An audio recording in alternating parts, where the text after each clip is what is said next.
નવરાત્રી દરમિયાન ભૂલથી પણ આ નવ શાકભાજી ઘરમાં ન રાંધશો, નહીં તો તમને દેવી દુર્ગાનો અને તમારા કુળના દેવતાઓનો શ્રાપ લાગી શકે છે અને તેઓ તમારા ઉપર ક્યારે પણ રાજી રહેશે નહીં અને તમારા ઘરમાં ગરીબી આવી શકે છે। મિત્રો, ચૈત્ર નવરાત્રિના દિવસે દેવીમાં ઘોડા ઉપર સવાર થઈને આવે છે અને અમુક લોકો તેઓને દેવોનો માફો પણ કહે છે। એવું માનવામાં આવે છે કે ઘોડા પર સવાર થઈને પૃથ્વી પર દેવીમાનું કે કુળદેવીમાનું આગમન શુભ માનવામાં આવતું નથી, કેમ કે ઘોડાને યુદ્ધનું પ્રતીક માનવામાં આવે છે અને જો માતાજી ઘોડા ઉપર સવાર થઈને આવે છે ત્યારે અનેક ગંભીર પરિણામો જોવા મળી શકે છે, જેવા કે સમાજમાં અસ્થિરતા, તણાવ, અચાનક મોટી દુર્ઘટના, ભૂકંપ, ચક્રવાત, યુદ્ધ વગેરેની સંભાવના છે। પરંતુ જ્યારે દેવી દેવતાઓ કે કુળદેવીમાં હાથી ઉપર પ્રયાણ કરે છે કે સવાર થઈને આવે છે તો હાથીની સવારી ખૂબ જ શુભ માનવામાં આવે છે, જેના કારણે દેવીમાં અને માતા રાણી ભક્તોને સુખ સમૃદ્ધિ આપીને પ્રસ્થાન કરે છે। મિત્રો, ધાર્મિક માન્યતાઓ અનુસાર ચૈત્ર નવરાત્રી દરમિયાન કેટલીક વસ્તુઓ ખાવાની મનાઈ છે અને ના તો આ શાકભાજીને ઘરમાં રાંધવી કે બનાવવી જોઈએ। આ શાકભાજી બનાવીને ખાવાથી ઘરમાં નકારાત્મક ઉર્જા આવે છે અને તેની સાથે દેવીમાં અને માતા રાણીનો શ્રાપ પણ આવે છે। સાથે સાથે તે મિત્રો આપણે એ જાણીએ કે નવરાત્રી દરમિયાન કઈ વસ્તુનું સેવન કરવું જોઈએ, પણ તે પહેલા જો તમે તમારા કુળદેવી માના અને માતા લક્ષ્મીજીના આશીર્વાદ મેળવવા ઈચ્છો છો તો વિડીયોને એક લાઈક કરો, ચેનલને સબસ્ક્રાઇબ કરીને કોમેન્ટ બોક્સમાં જય માતાજી અને જય માં લક્ષ્મી ચોક્કસ લખો। ચાલો જાણીએ કઈ કઈ એવી વસ્તુઓ અને શાકભાજી છે જે વ્રત કે ઉપવાસ દરમિયાન ન ખાવા જોઈએ। નંબર 1, મૂળાથી અંતર રાખો। મિત્રો, જ્યોતિષશાસ્ત્રમાં મૂળાનો સંબંધ રાહુ સાથે છે અને તેને રાહુનો દોષ કહેવામાં આવે છે અને તેનાથી છુટકારો મેળવવા માટે મૂળાનું દાન કરવું જોઈએ। આયુર્વેદ અનુસાર આ વસ્તુ લાભકારી છે, તેના સેવનથી રજો અને તમોગુણ વધે છે, તેથી વ્રત દરમિયાન મૂળાનું સેવન ન કરવું જોઈએ। નંબર 2, વાસી ખોરાક ન ખાવો જોઈએ। મિત્રો, ગીતામાં વાસી ખોરાકને તામસિક અને રોગવર્ધક કહેવામાં આવ્યો છે અને આવા ભોજનને અપવિત્ર શ્રેણીમાં રાખવામાં આવ્યો છે, તેથી વ્રત દરમિયાન વાસી અને બળી ગયેલું ભોજન ન ખાવું જોઈએ। નંબર 3 છે લસણ અને ડુંગળી, જેણે ભૂલથી પણ ન ખાઓ। આ બંને તામસિક ગુણના છે। લસણ અને ડુંગળીએ ઉત્તેજના અને યૌન ઈચ્છાને વધારનાર માનવામાં આવે છે।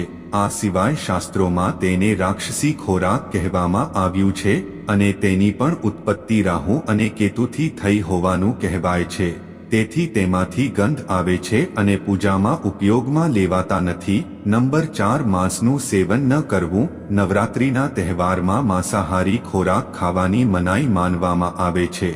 માન્યતા મુજબ સાધના દરમિયાન કોઈ પણ જીવને ત્રાસ ન આપવો જોઈએ। દુર્ગા સપ્તતી દરમિયાન આ વિશે વિશેષ માર્ગદર્શિકા આપવામાં આવી છે। ઉપાસકોએ જીવો પ્રત્યે કરુણા રાખવી જોઈએ અને અહિંસક રહેવું જોઈએ। નંબર 5, મસૂરની દાળ ન ખાવી જોઈએ। ધાર્મિક દૃષ્ટિકોણથી મસૂરને અશુદ્ધ માનવામાં આવે છે, તે મંગળ ગ્રહ સાથે સંબંધિત માનવામાં આવે છે। કહેવાય છે કે તેના સેવનથી મનમાં હિંસક અને વેરના વિચારો આવે છે। મિત્રો, આયુર્વેદમાં તેને રજોગુણ વધારવાનું કહેવામાં આવ્યું છે અને સાધના માટે સાત્વિક ગુણ વધારવો જરૂરી છે। નંબર 6, રીંગણથી અંતર રાખો। નવરાત્રી દરમિયાન રીંગણનું સેવન ન કરવું જોઈએ। રીંગણમાં રજોગુણ હોય છે અને આનાથી સાત્વિક લાગણીઓ ઓછી થાય છે। આ ઉપરાંત ચામડીના રોગો થવાની પણ શક્યતા રહે છે। રીંગણ જાતીય ઈચ્છા પણ વધારે છે, તેથી તે પ્રતિબંધિત શાક છે। નંબર 7 પર સફેદ મીઠું છે। ભારતીયો મસાલેદાર ખોરાક પસંદ કરે છે અને તેમાં મીઠાનું પ્રમાણ વધારે હોય છે। દરિયાઈ મીઠાનો ઉપયોગ મીઠા તરીકે થાય છે, જેને સફેદ મીઠું પણ કહે છે, પરંતુ આ 9 દિવસોમાં મીઠાને બદલે સેંધા મીઠું, ફરાળી મીઠું વાપરી શકાય છે। ઉપવાસ દરમિયાન માત્ર ફરાળી મીઠું ખાવું સ્વીકાર્ય છે। તેથી નવરાત્રિના 9 દિવસના ઉપવાસ દરમિયાન માત્ર ફરાળી મીઠાનું જ સેવન કરવું જોઈએ. નંબર 8 ગરમ મસાલાનું સેવન ન કરવું જોઈએ. મિત્રો, નવરાત્રિના ઉપવાસ દરમિયાન ગરમ મસાલાઓનું સેવન ટાળો, જેમાં જીરુંનો પણ ગરમ મસાલામાં સમાવેશ થાય છે.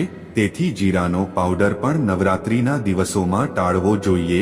નંબર 9 અનાજ. નવરાત્રિના 9 દિવસોમાં શક્ય હોય તો અનાજનું સેવન ન કરવું જોઈએ, જેમાં ઘઉં, ચોખા, સોજી, ચણાનો લોટ, મકાઈનો લોટ, રાગી, બાજરીના લોટનો સમાવેશ થાય છે. વ્રતમાં આ બધી વસ્તુઓનું સેવન સખત પ્રતિબંધિત છે. તેથી આ 9 દિવસોમાં અનાજનું સેવન ન કરવું જોઈએ. હવે મિત્રો, તે વિશે જાણીએ કે નવરાત્રી દરમિયાન કઈ વસ્તુનું સેવન કરી શકાય. તો 1 નંબર છે બટાકા.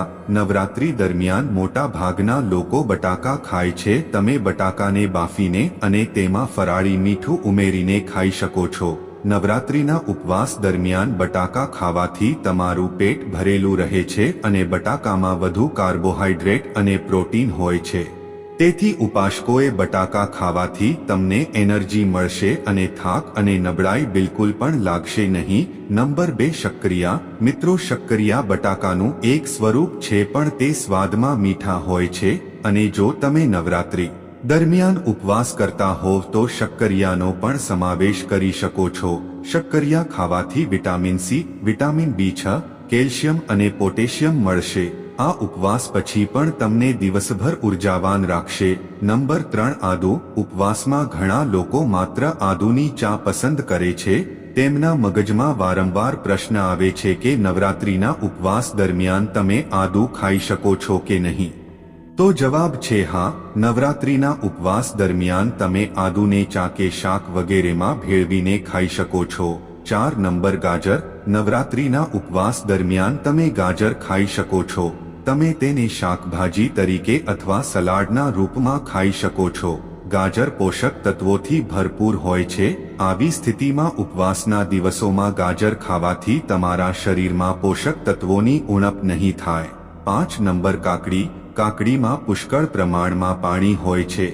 આવી સ્થિતિમાં ઉપવાસ દરમિયાન તમારા શરીરમાં પોષક તત્વોની ઉણપ રહેશે નહીં. પોતાને હાઇડ્રેટેડ રાખવા માટે પાણીની ઉણપને દૂર કરવા માટે તમે કાકડીનું સેવન કરી શકો છો. 6 નંબર છે કેળા અને પપૈયા. તમે નવરાત્રિના ઉપવાસ દરમિયાન કેળા અને પપૈયાના ફળોનું સેવન કરી શકો છો. નવરાત્રિના ઉપવાસમાં તમે શાકભાજી તરીકે કાચા કેળા અને પપૈયાનું સેવન કરી શકો છો. આ તમને પૂરતું પોષણ આપશે. નંબર 7 ડેરી ઉત્પાદનો અને શાકભાજી. સરગવો અને દૂધીનો સમાવેશ થાય છે. આ શાકભાજી ઉપવાસ દરમિયાન ખાવા માટે યોગ્ય છે. ઉપરાંત તમે નવરાત્રિના ઉપવાસ દરમિયાન પનીર, ઘી, મલાઈ, ખોયા જેવી ડેરી પ્રોડક્ટ્સનું સેવન કરી શકો છો. તેમજ તમારે સવાર સાંજ દૂધ અવશ્ય પીવું જોઈએ. આ સિવાય પનીરનું સેવન કરવું જોઈએ. તેનાથી એનર્જી જળવાઈ રહેશે. નંબર 8 સોજી અને રાજગરાનો લોટ. શિંગાડાનો લોટ ખાઈ શકો છો. નંબર 9 સાબુદાણા ખીચડી અને સાબુદાણાના લાડુ. સાબુદાણાની ખીચડી નવરાત્રી વ્રત દરમિયાન એક લોકપ્રિય વાનગી છે અને તે સાબુદાણામાંથી બનાવવામાં આવે છે, જે પચવામાં પણ ખૂબ જ સરળ છે. નવરાત્રીના ઉપવાસ દરમિયાન તમારે દરરોજ બધા ડ્રાયફ્રૂટ્સ મિશ્રિત ખાવા જોઈએ. તમારે દરરોજ એક મુઠ્ઠી ડ્રાય ફ્રૂટ્સ ખાવા જોઈએ. તેનાથી તમારા શરીરમાં શક્તિ જળવાઈ રહેશે. તમે દરરોજ શેકેલા મખાના પણ ખાઈ શકો છો. મિત્રો, આ બધી માહિતી લોકહિતને ધ્યાનમાં રાખીને આપવામાં આવી રહી છે.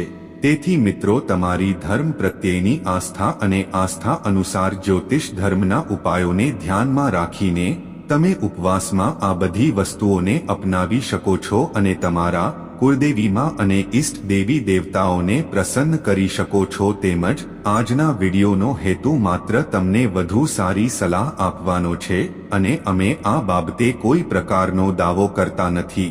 તો મિત્રો, આજનો આ વિડીયો તમને કેવો લાગ્યો તે કોમેન્ટ કરીને જરૂર જણાવજો અને આવા જ વધુ ધાર્મિક વિડીયો જોવા ચેનલને લાઈક સબસ્ક્રાઇબ ચોક્કસથી કરજો.